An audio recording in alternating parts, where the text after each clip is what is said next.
Well, today we're taking a peek at two different tents and two different size of tents. This is a 4-person Habitude series from MSR. This is the new 6-person Hab Escape series from MSR. Both very similar. You can obviously tell by the Hab in the name. Habitude, Hab Escape, 4-person, 6-person. Both of these tents are available in 4-person or 6-person. And so this is kind of the perfect video in my opinion, because we're going to look at the size differences, because essentially they're the same size tent, just feature rich. You know, they're different in terms of what they have and how they actually are set up, the pole types. There's some differences, key differences, that makes this tent over here lighter and cheaper, about $100.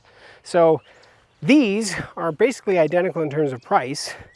This is just the 4-person version versus the 6-person version. So you can get either of these about the same exact price, or you can, obviously, if you go to the 6-person, it's gonna be $100 more.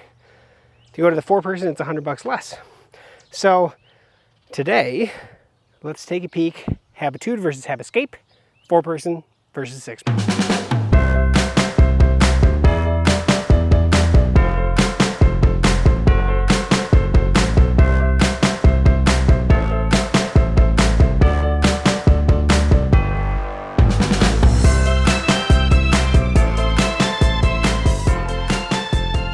Well, welcome back to CampGeeks, ladies and gentlemen, and we're going to start just by talking about some key differences, and then I'm going to actually show it to you.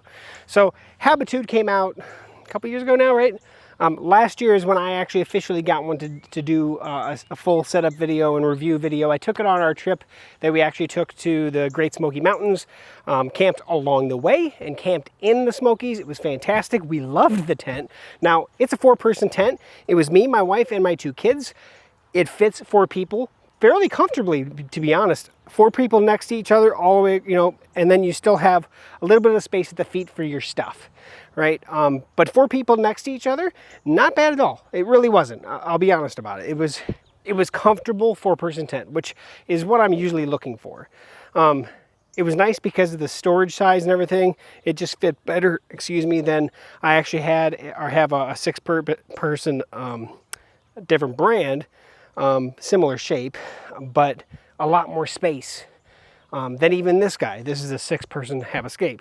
Now, the Habitude has its drawbacks, and my personal thought on the drawbacks on this specific tent is a little less air movement, maybe if you're talking about a little bit warmer climate, but also one door, and that is the door you're looking at. Now, I have the vestibule open and the door open right now. But that is the only door. There is nothing on the back side. I can't get in, you know, have an escape route, or if you're, depending on how you're sleeping, it might be easier to go to the bathroom or something in the middle of the night, going out at the door on the other side. You don't have the option. It is one door, that's it. Hab Escape, however, a little bit more ventilation, to be honest. More, you know, less rigid, more screening. And then also there is a door on the back side. Does not have a gear shed or a vestibule at all, but it is fully rain flied, and that rain fly zips open. You can also open that and leave it open for more air flow.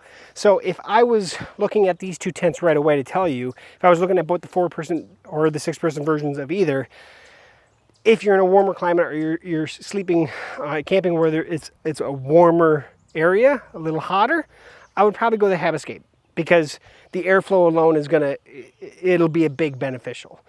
Now, where we went camping, even though it was late July, it was up in the mountains. So it didn't matter. Actually, this one worked great. It wasn't too hot. It was warm, I'll be honest. It wasn't cold. I was sleeping on top of my sleeping pad on top of my sleeping bag for about half the night, and then finally threw it over myself late in the night when it kind of started chilling out a little bit. But in the Smokies, it was fine. But if I was camping, I was staying to the north, the Rockies, up on the Tetons, going to those campgrounds and like Yellowstone, things like that, Habitude is going to work you great, because it's actually going to hold that warmth in a little bit. It's going to be really nice, really comfortable. So for the first thing, that differences, right? 1 door, 2 doors. This one's going to hold heat and things in a little bit better. This one's going to allow you a little more ventilation. Now, there also are some downsides to the new Hab Escape, right, in terms of some of the features. So for instance, the guy lines are adjustable on the Habitude. On the Hab Escape, if you want to adjust them, you'll have to tie a knot, right, or retie the knot. There is no adjustable piece on that. And we'll, you know, there's nothing wrong with that. It's just, there's just more capability with the Habitude. It's a little bit higher end, and that's where that $100 price difference really comes down. So in the 4-person version, this guy right here runs $599. This guy runs $499. In the 6-person version, $699, $599. So as they sit, they're actually identical in terms of price, but obviously this one's larger. Height-wise, I can't say detriment to either of the sizes. So they're essentially, the shape of the tent itself is identical between the Habitude and Hab Escape. So you're not going to see any differences in terms of shape, just the layout of the fabrics and stuff like that, how much airflow and ventilation you have, as well as pockets. The pockets are going to be different as well, mainly because this one doesn't have a door on the backside, so the pockets on the backside are a little bit different. And I'm sorry, this one doesn't have a door. Geez. This one has a pass-through pocket on the front, which allows you to basically drop gear in from the outside or from the inside, and then retrieve it from either side. Now, you're not going to reach in and grab hands unless you're kind of digging way down in, because it's actually built so no bugs can get through. So it actually drops down in, and they're connected at the very bottom.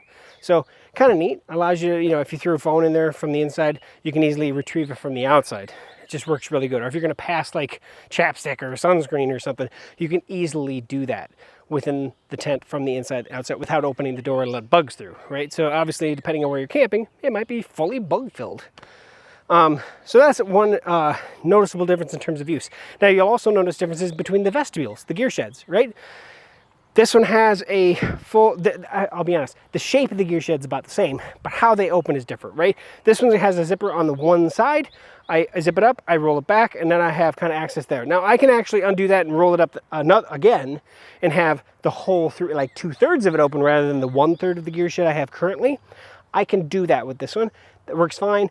To be honest, I have nothing against this, but the beautiful about this one is that if it's raining, opening and stuff is not all the way in the front. So I can put stuff in that front part of the gear shed and it's going to be fully protected pretty well. Hab Escape, however, has this 2-zipper opening. Now, you can open one side and leave the other side zipped, and it's going to kind of be at an angle, but there's no good way of really holding it back. You can pull it up like this, where I basically took the whole thing and spooned it up, rolled it up in the top, and then put it up there. Or the neat thing about it is, like, if you had a couple poles, like trekking poles or like taller poles, or if you had trees nearby that you could actually shed it, you could actually have it come straight out as kind of a roof, right? So you do have options on this vestibule that you may not have on the Habitude. I don't know if that's something that I would even use, I'll be honest about it, but it could give you some more shade if you needed it in a way, right? You could also roll it back up. But the big thing is, obviously, on this tent, I have another side that I can roll up, and like I said earlier, ventilation, right? So that's the majority of that. Now, exoskeleton-wise, there are differences in the poles. Now, the poles on this one, they kind of, it's not the main pole. The main pole, I think, is actually the same between the two tents. So the main pole that goes over from corner to corner on the tent holds up the main structure. They're identical. I don't see a whole lot of difference in them, but it's the side poles. So let's rip the skins off these bad boys and take a peek at that. So right now I'm standing in the 4-person Habitude. You can see in the middle here, plenty of space. I'm 5'11". I still have several inches before I would actually hit. Now, of course, if I keep going, I'll eventually touch my head, but in the center, I have plenty of height. I have these gear pocket stash pieces here, over here as well. And then on the back side here and here, all 4 corners have their own gear stash. So no matter where you are, there's plenty of places to put your stuff without putting a gear loft in or anything like that. And we do have 5, 1, 2, 3, 4, and then 1 in the center, places to hang lights or hang things from the top, right? You could put like some pieces here and maybe hang socks, things like that to dry. But you can say no door here, right? This is a solid, basically the floor material comes all the way up. There is a seam at the bottom there. Actually, I shouldn't say there are 4 more, a little bit lower in the tent. You could definitely hang from here if you were like sleeping down here, so I will say that. Plenty of gear storage, but one way in, one way out. That's the big detriment to this one. But really solid tent, very well built, and the exoskeleton is really what attributes to this one being as built as it is. So now I'm standing in the 6-person Hab Escape series tent. Now, size-wise, it's going to be similar to the 6-person Habitude, but there's going to be more screen netting, right? Less fabric. And so, size-wise, you can see I have way more than enough between me and the top of the tent. Again, 5'11", way more than enough. It doesn't, I mean, unless you're really tall, you're not going to hit your head, at least in the center portion of this tent. Now, the pole structure is different on this tent as well, like we said. So it's gonna shape a little bit differently. Not to say that this is less structure-wise or structure solid as the other one, but I would tell you that the Habitude has a little bit heavier build quality to it than this one, and that's just because of how the poles are designed. They go all the way to the floor. These just go up to the midpoints up. So a little bit different shape. Big difference though is what you can see behind me.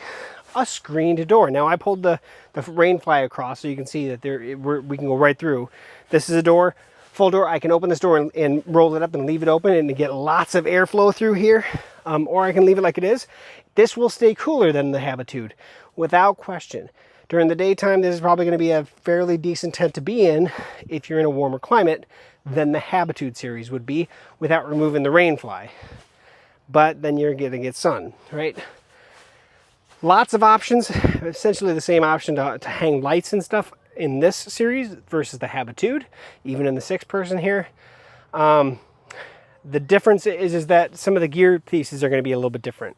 So I have these gear pieces up top and then down below as well. However, the ones right here, as well as in the opposite corner, is that pass-through, where we can actually put something down, pass through the outside without actually having to open up the door. So if you're in the tent, you want to pass something to somebody outside, or, you know, I'm in here, I can throw something down there that's important to me, go do my things, and then, hey, I'm going to go grab that. It's already ready for me to grab from the outside. So that makes it a little bit nicer, right? But this is the Hab Escape. Without a doubt, nice tent, but definitely more ventilation than the Habitude.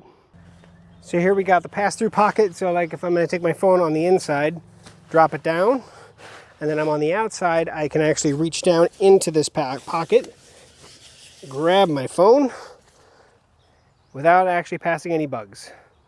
So here we have the Habitude and its exoskeleton. We have this hub in the front with a light actually. Right now I don't think I have a battery in it.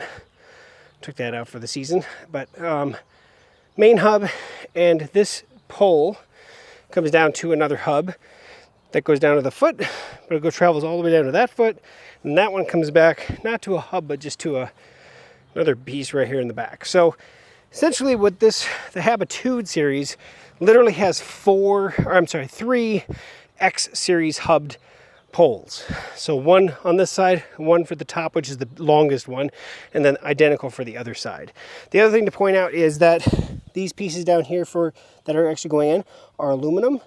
So they're red, but they are aluminum.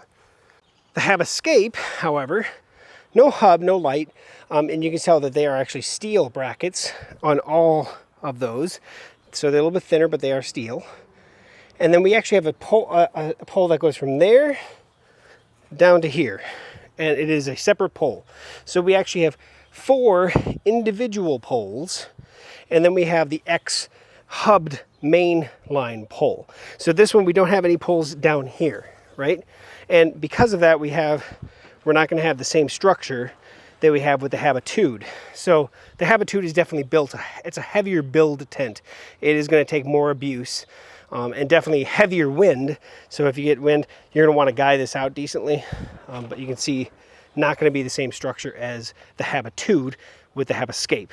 But the Hab Escape's definitely a better ventilation. Sitting next to each other in the bags, 4-person Habitude, 6-person Hab Escape. I can cinch this up a little bit more, but not a drastic amount of difference between the two. So I wanted to wind this up a little bit by talking about some specifications that, I mean, we've gone through pretty much everything. You know, the interesting thing is that, you know, the Habitude series versus the Hab Escape series, Hab Escape's going to be a little bit heavier in terms of its packed weight. If we're going to be talking like fully packed weight without, you know, not minimal weight or anything like that, we're talking differences in ounces. But I actually did make a little spreadsheet. So if we did the 4-person versus the 4-person, we're talking 12 pounds 10 ounces versus 12 pounds 11 ounces. But the 6-person is a little bit different. 6-person, the Habitude, 14 pounds. 6-person, 14 pounds 6 ounces. Vestibule size, 23.5 cubic or square feet with either 4-person, 24.5 with either 6-person. Size of the floor. The 4-person in either tent is 95 inches by 95 inches square. That's the floor. Now, of course, it slopes up, right? The 6-person, again, either version, 100 inches wide, 120 inches deep. So it's a little bit deeper. It's just, I think where the weight difference comes in is because of the extra zippers, right? And that's what it really is. There's zippers on this tent for that back door. There's an extra zipper on the front. That's where the extra weight comes in, because the fabric-wise, more netting actually should be technically lighter in other ways. The bags that they come with for the stake bag, the pole bag, as well as the cinch up bag, essentially the same with either version. They're both solid tents, and that's where I can't just say pick this one over this one. What I would tell you is that if I'm camping in warmer climates and that second door means a lot to me, Hab Escape. No doubt. You'll save $100 by going to the Hab Escape over the Habitude. The pole system obviously isn't going to be quite as rigid as it is in the Habitude, but you get that extra door on the backside and you get more ventilation. So those hotter climates, without a doubt, I would choose the Hab Escape. That said, the Habitude allows you to go camping in more northern climates, but also in more times of the year, right? Because it definitely has a little bit more protection from the elements in the Habitude.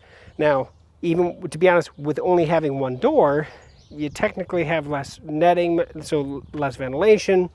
But I can't tell you that either one are bad. They're both fantastic tents.